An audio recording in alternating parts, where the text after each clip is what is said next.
Package मिळाले नेत्यांना, थट्टा मिळाली शेतकऱ्यांना.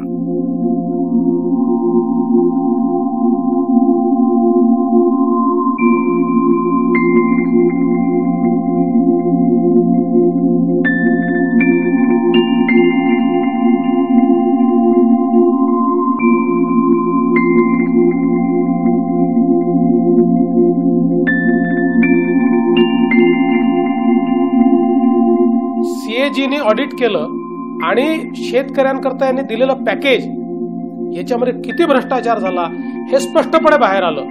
जी उपकरणं दिली ती टाकाऊ आणि तकलादू निघाली. ज्या गायी दिल्या त्या काँग्रेस राष्ट्रवादीच्या नेत्यांनीच घरी नेल्या आणि शेवटी शेतकऱ्यावर अशी अवस्था आली. पॅकेज नेत्यांच्या घरी गेलं, नातेवाईकांच्या घरी गेलं, शेतकऱ्याला काहीच मिळालं नाही. त्या शेतकऱ्याला पुन्हा सावकाराच्या दारी जावं लागलं, त्या शेतकऱ्याला पुन्हा आत्महत्या कराव्या लागल्या.